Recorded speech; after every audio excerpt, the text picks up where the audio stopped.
అయితే ఈ సందర్భంలో మీరందరూ చూసినటువంటి విషయం దగ్గర 4 జిల్లాల నుండి పెద్ద ఎత్తున మండల స్థాయి నాయకులు సైతం వచ్చి వాళ్ళ భారతీయ జనతా పార్టీలో చేరుతున్నటువంటి పరిస్థితి. ఎందుకంటే ప్రతి ఒక్కరికి కూడా నమ్మకం ఎన్డీఏ కూటమి ఏదైతే ఉందో అందులోనూ భారతీయ జనతా పార్టీ దేశం ఇవాళ సాధిస్తున్నటువంటి ప్రగతి ఏదైతే ఉందో అది నరేంద్ర మోడీ గారి యొక్క దూరదృష్టి వలన సాధ్యపడుతుందని, అది మాత్రమే కాకుండా ఇవాళ పెద్ద ఒక మంచి అనూహ్యమైనటువంటి విజయాన్ని దేశ ప్రజలు తిరిగి 3వసారి ఇవాళ ఎన్డీఏ కూటమికి మాత్రమే కాకుండా భారతీయ జనతా పార్టీని కూడా ఆశీర్వదించారంటే ఇది భారతీయ జనతా పార్టీ నాయకత్వంపై, అదేవిధంగా భారతదేశ అభివృద్ధిని దృష్టిలో పెట్టుకుని భారతదేశ ప్రజల యొక్క సంక్షేమానికి పెద్దపీట వేస్తూ గడిచిన 10 సంవత్సరాల కాలంగా ఏదైతే భారతీయ జనతా పార్టీ దేశానికి దేశ ప్రజలకి అంకితమై సేవ చేస్తూ వస్తున్నారో ఒక రకంగా వారు ఆమోద ముద్ర వేసినట్టు అని చెప్పి మనం అందరం కూడా గమనించాలి. దేశ ప్రజలు ఇవాళ ఈ విషయాలన్నింటినీ కూడా కూలంకుషంగా బేరీజ్ వేసుకుంటూ తిరిగి భారతదేశ ప్రగతి సాధించాలి అంటే అది కేవలం ఎన్డీఏ కూటమి వల్లనే సాధ్యపడుతుంది. అందులోనూ భారతీయ జనతా పార్టీకి సంబంధించినటువంటి నాయకత్వం అక్కడ కేంద్రంలో కనుక అధికారంలో ఉన్నట్లయితే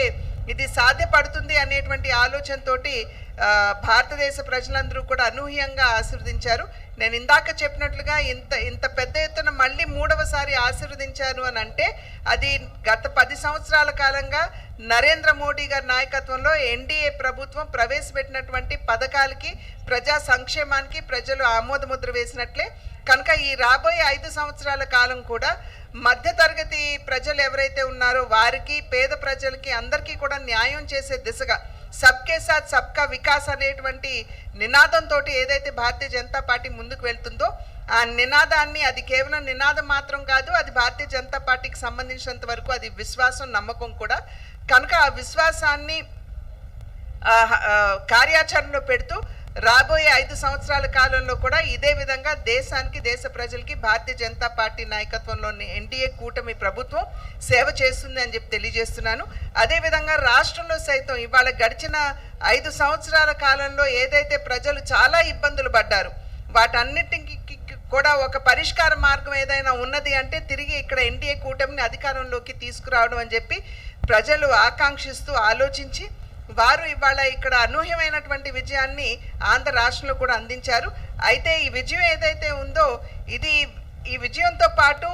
బాధ్యతని కూడా తీసుకొచ్చింది అని చెప్పి మేమందరం కూడా గట్టిగా విశ్వసిస్తున్నటువంటి మాట. రాబోయే కాలంలో ఈ ఎన్డీఏ ప్రభుత్వం ఏదైతే రాష్ట్రంలో కూడా చంద్రబాబు నాయుడు గారి నాయకత్వంలో వారు ముఖ్యమంత్రిగా ఉందో ఖచ్చితంగా ప్రజా సంక్షేమానికి పెద్దపీట వేస్తూ ప్రజా హితపాలనని, సుపరిపాలనని రాష్ట్రంలో అందిస్తారు అని చెప్పి మీ మాధ్యమంగా ప్రజలందరికీ కూడా తెలియజేస్తున్నాను. అదేవిధంగా ఇవాళ మనం చూస్తున్న వరద పరిస్థితి, ఇక్కడ వర్షాలు విపరీతంగా పడుతున్నటువంటి సందర్భంలో కొన్ని ప్రాంతాల్లో వరద పరిస్థితిని మనం అందరం కూడా ఎదుర్కొంటున్నాము. కలెక్టర్లు వాళ్ళందరికీ కూడా చేసేటువంటి విజ్ఞప్తి, మీరందరూ కూడా తగు చర్యలు తీసుకుంటూ ఎప్పటికప్పుడు ప్రజలకి అందుబాటులో ఉంటూ వారికి కావాల్సినటువంటి సేవల్ని అందిస్తూ, ప్రధానంగా ఏమిటంటే కొంచెం ఈ ఇన్ఫెక్షస్ డిజీజ్ ఏదైతే ఉంటాయో ఈ మురుగునీరు, వర్షం నీరు అన్నీ కలిసిపోయినటువంటి సందర్భంలో వచ్చేటువంటి ఇబ్బందులు ఏవైతే ఉంటాయో వాటి నుండి ప్రజలకి రక్షణ కల్పిస్తూ ఒక రక్షణ వలయంగా అధికారులందరూ కూడా ప్రజలకి సేవ చేయాలి అని చెప్పి అభ్యర్థిస్తూ మరి ఒక్కసారి ఎవరైతే ఇవాళ ఇంత పెద్ద ఎత్తున పార్టీలో చేరారో కండువాతో పాటుగా బాధ్యత కూడా మీకు మీ భుజాల మీద ఇవాళ ఉన్నది అని చెప్పి వారికి తెలియజేస్తూ